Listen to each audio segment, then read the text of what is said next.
नमस्कार, आज तक रात 9 बजे में आपका स्वागत है। मैं हूं निशांत चतुर्वेदी। अब जब यह लगभग तय हो गया है कि दिल्ली में बीजेपी को न्योता मिलने वाला है सरकार बनाने के लिए, तो अरविंद केजरीवाल पहुंच गए आज राष्ट्रपति के द्वार पर गुहार लगाने। इसके अलावा बड़ी खबर आ रही है, संघ के मुखपत्र में आज लव जिहाद का मुद्दा फिर से छेड़ दिया और कुछ अलग अंदाज में। और भी बहुत सारी खबरें, लेकिन इस वक्त की बड़ी खबर, उससे शुरुआत करें। दिल्ली में बीजेपी अध्यक्ष सतीश उपाध्याय ने अरविंद केजरीवाल के सवालों का जवाब दिया। केजरीवाल ने बीजेपी को उस चिट्ठी की याद दिलाई जिसमें बहुमत नहीं होने की बात कही गई थी। केजरीवाल ने पूछा कि वो चिट्ठी क्या अभी तक एलजी के पास है या बीजेपी ने उसे वापस ले लिया। इस पर अब सतीश उपाध्याय ने कहा है कि तब सियासी परिस्थितियां दूसरी थी, अब दूसरी। दिल्ली में एक और जहां सरकार को लेकर जंग छिड़ी है, वहीं आपके विधायक राजेश गर्ग को पुलिस ने सरकारी काम में बाधा पहुंचाने के आरोप में हिरासत में ले लिया। दरअसल राजेश गर्ग एक प्रदर्शन के दौरान एक नागरिक को धक्का देकर भागने के लिए बात बढ़ी तो विधायक महोदय सलाखों के पीछे पहुंच गए। महाराष्ट्र में कांग्रेस एनसीपी में सीटों पर खटपट के बीच शरद पवार ने जारी किया एनसीपी का घोषणा पत्र। एनसीपी महाराष्ट्र में कांग्रेस से आधी विधानसभा सीटों का बंटवारा चाहती है। शरद पवार ने कहा कि हमारी कांग्रेस से बातचीत जारी है और किसी नतीजे पर पहुंचने की उम्मीद बरकरार। मुजफ्फरनगर में धर्म के ठेकेदारों ने एक पति का पत्नी से रिश्ता ही बदल दिया। महिला का आरोप था कि ससुर ने उसके साथ बलात्कार किया, लिहाजा वो गर्भवती हो गई। अब धर्मगुरुओं का कहना है कि होने वाला बच्चा पति का भाई होगा, लिहाजा पत्नी उसके लिए मां का दर्जा रखेगी।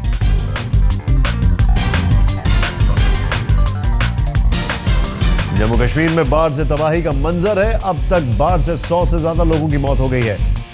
माता वैष्णो देवी की यात्रा आज भी रुकी रही। इस बीच गृह मंत्री आज राजनाथ सिंह ने केंद्रीय मंत्री जितेंद्र सिंह के साथ हवाई सर्वेक्षण किया।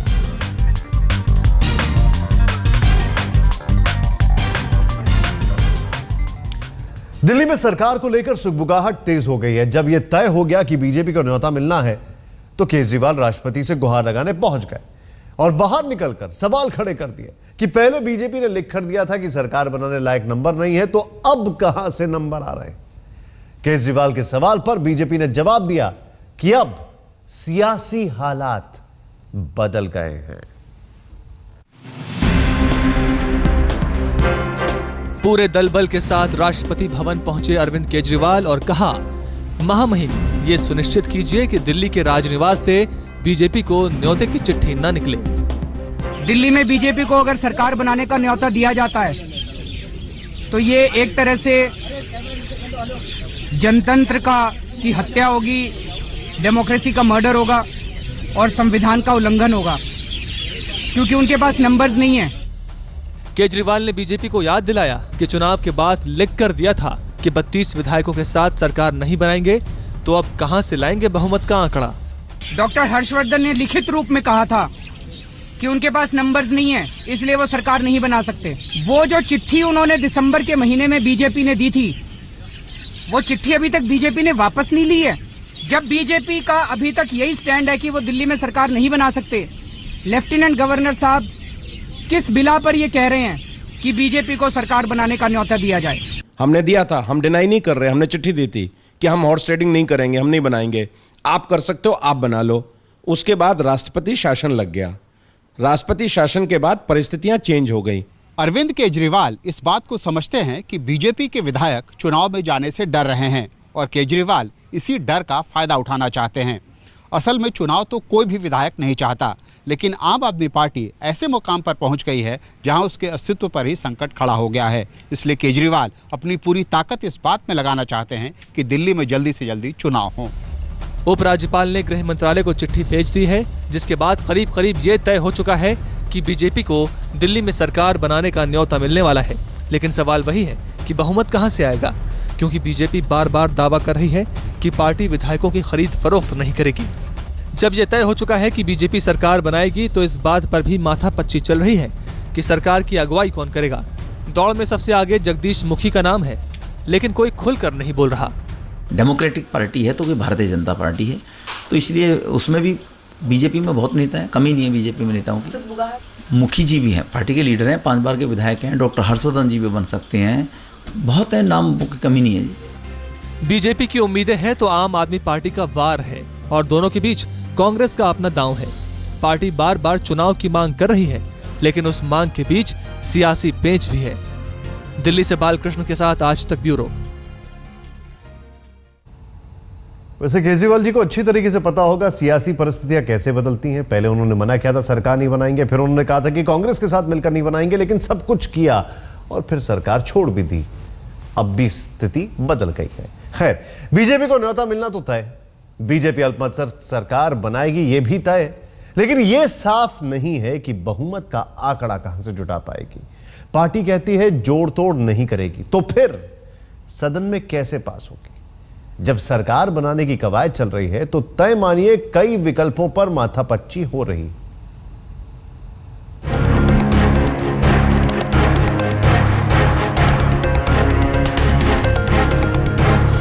करीब करीब ये साफ हो गया है कि दिल्ली में बीजेपी को सरकार बनाने का न्योता मिलने वाला है, लेकिन इस बात पर अभी भी सस्पेंस बना हुआ है कि बहुमत का आंकड़ा आएगा कैसे।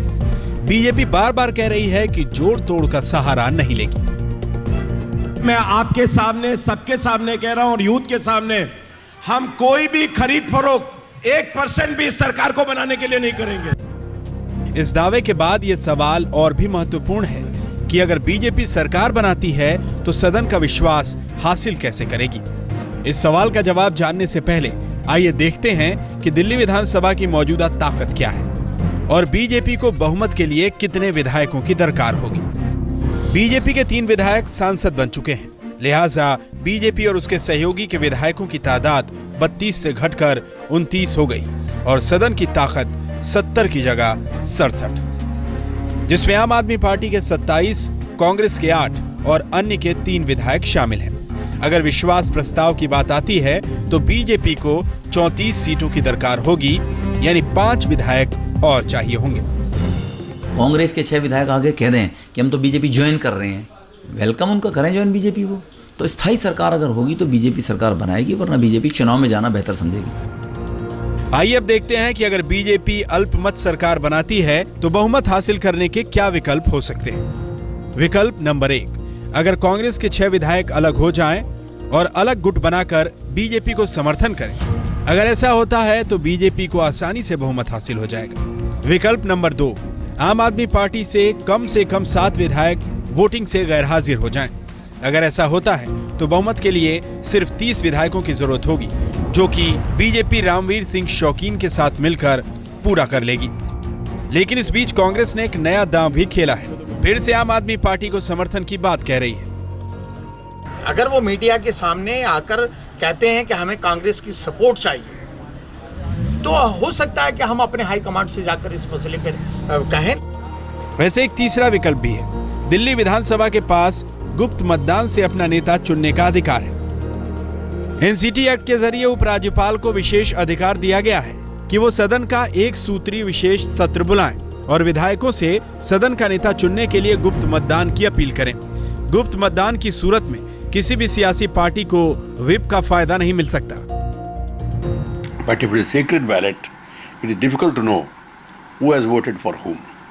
So long as the proof is not available, issue is a whip only as a moral value. It cannot be enforced. लेकिन आम आदमी पार्टी के मुताबिक अगर राज्यपाल गुप्त मतदान का विकल्प अख्तियार करते हैं तो वो गैर संवैधानिक होगा। खेल सियासत का है। बीजेपी बैटिंग कर रही है, कांग्रेस और आम आदमी पार्टी रोकने की पूरी कोशिश कर रहे हैं। देखने वाली बात होगी कि कामयाब कौन होता है। दिल्ली से रवीशपाल सिंह के साथ आज तक ब्यूरो। वैसे अगर इतिहास के पन्नों में झांक के देखें तो 1991 से 1993 तक लोकसभा में मेजॉरिटी नहीं थी नरसिम्हा राव सरकार के पास, लेकिन सरवाइव कर गई। खैर, नंबर नहीं तो दिल्ली में सरकार कैसे? बीजेपी भी सरकार को लेकर साफ तौर पर कंफ्यूज दिख रही है। हालांकि बीजेपी नेता सतीश उपाध्याय मानते हैं कि हालात बदले तो सियासत भी बदली। अगर बुलाया जाता है और यदि बुलाने के बाद हम सरकार बनाते हैं और हमें 10 दिन या 15 दिन मेजॉरिटी हमारे पास बहुमत है या नहीं है उसको साबित करने का अवसर दिया जाता है, तो तब देखा जाएगा। कि स्थायी सरकार अगर बनने को बन सकती है तो वी हैव नो प्रॉब्लम, लेकिन अल्पमत की सरकार बीजेपी नहीं बनाएगी। विकल्प खुले में, अब आम आदमी पार्टी के 19 आदमी टूट के कह देते हैं जी हम तो अलग दल बना रहे हैं, हम तो बीजेपी को समर्थन करेंगे। We have no problem, BJP को सरकार बनानी चाहिए। जनता के पैसा को क्यों चुनाव में फेंका जाए जी? मैंडेट दिया है, कांग्रेस के 6 विधायक आके कह दें कि हम तो बीजेपी ज्वाइन कर रहे हैं, वेलकम उनका करें ज्वाइन बीजेपी वो। तो स्थायी सरकार अगर होगी तो बीजेपी सरकार बनाएगी। बड़ा सीधा है कि दिल्ली को चुनी हुई सरकार मिलनी चाहिए। 10 महीने हो गए, चुनी हुई सरकार नहीं है, चिंता का विषय है। और यदि भारतीय जनता पार्टी से कहा जाता है तो भारतीय जनता पार्टी गंभीरता से उस पर विचार करेगी। ये हमारे सभी नेताओं का ये मानना है। डे 1 से कर रहा हूँ चुनाव की तैयारी में, और इस पल तक भाजपा सरकार नहीं बना रही। कल क्या होगा? कल तो आपको भी पता नहीं, मेरे को भी पता नहीं क्या होगा। इस पल के बाद क्या होगा ये नहीं पता। वैसे राजनीति में बयान मौसम से ज्यादा तेजी से बदलते हैं। खैर, सुकमा प्लॉट केस में आर्मी कोर्ट के फैसले पर मोदी सरकार के मंत्री और पूर्व सेना अध्यक्ष वीके सिंह ने हैरानी जताई। उन्होंने कहा कि इस फैसले से भ्रष्टाचार को बढ़ावा मिलेगा। सुकमा प्लॉट केस में कल आर्मी कोर्ट ने वीके सिंह की जमकर फटकार लगाई। आर्मी कोर्ट ने कहा कि सुकमा केस से सेना की प्रतिष्ठा पर चोट लगी है। कोर्ट ने आरोपी लेफ्टिनेंट जनरल पीके रथ को कोर्ट मार्शल से मुक्त कर दिया। सुकमा प्लॉट केस पश्चिम बंगाल से जुड़ा मामला है। सुकमा आर्मी स्टेशन की 70 एकड़ जमीन एक एजुकेशन इंस्टीट्यूट के लिए प्राइवेट बिल्डर को दी गई थी। जब वीके सिंह ईस्टर्न आर्मी के कमांडर थे तब उन्होंने नो ऑब्जेक्शन पर सवाल उठाते हुए सुकमा जमीन केस की जांच शुरू कर दी थी। जांच के घेरे में लेफ्टिनेंट जनरल रथ और military secretary lieutenant general Avadhesh Prakash आए थे।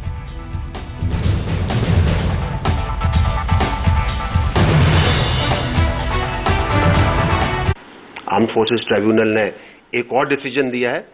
दुख इस बात का है कि इसका एक संदेश जो जाता है लोगों को वो ये है कि आर्म्ड फोर्सेस ट्राइब्यूनल का ये जो फैसला है ये सेना में भ्रष्टाचार को बढ़ावा देगा, क्योंकि इसमें कोई स्कैम नहीं था, नंबर 1।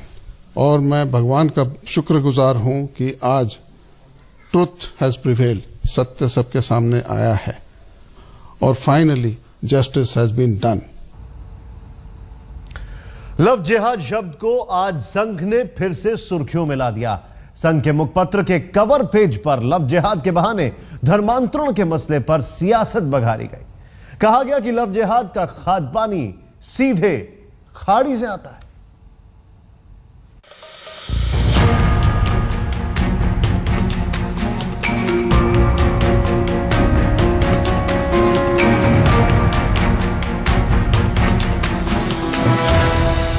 लव जिहाद की जमीन पर सियासी शब्द फले फूले तो माहौल सिरे से गर्मा गया।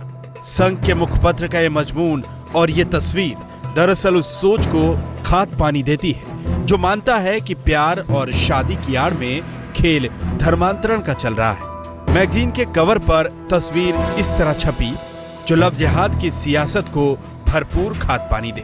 पहनावा खास, चश्मा दाढ़ी में नकली गुलाब और दिल, साथ ही चेहरे पर ओढ़ी मुस्कान। कवर स्टोरी का नाम है प्यार अंधा या धंधा।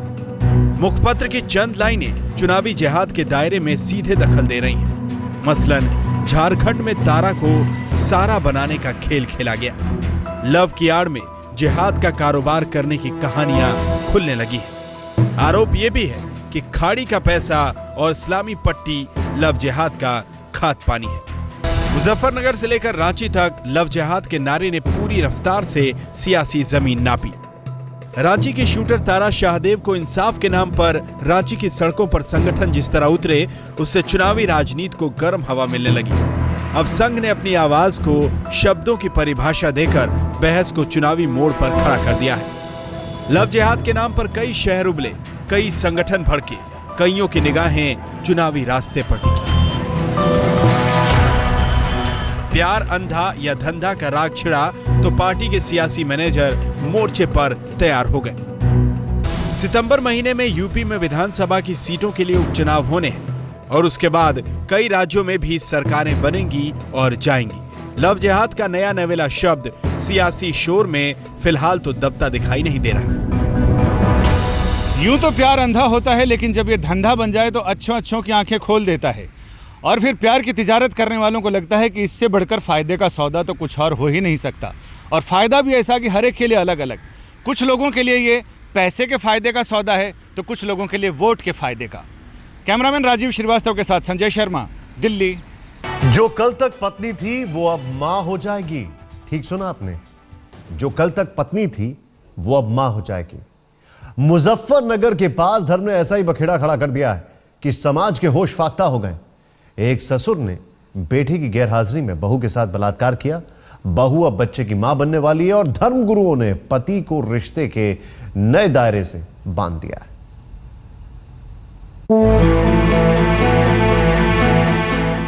मुजफ्फरनगर में इस घर की चौखट पर रिश्तों की हर पाकीज़गी सर पटक कर दम तोड़ देती है। मुजफ्फरनगर में संबंधों को कलंकित करती इस कहानी का एक सिरा शौहर को उसकी मां बना देता है तो दूसरे छोर पर मजहब के ठेकेदार शरीयत की दलीलों के साथ तैनात हैं। दास्तान दर्दनाक है और चौंकाने वाली भी। मुजफ्फरनगर की एक बहू ने जब अपने ससुर पर बलात्कार करके गर्भवती बनाने का आरोप लगाया तो हड़कंप मच गया। बहू ने 7 महीने की गर्भवती होने का हवाला देकर सरकार से गर्भपात की इजाजत तक मांगी। दिन में घर पे अकेली थी, लगभग 11 बजे का टाइम था दिन में, तो इन्होंने घर पे लेकर आए अंदर घर में और इन्होंने कट्टा दिखाया, कहने लगे जैसे मैं कहता हूँ वैसे ही कर।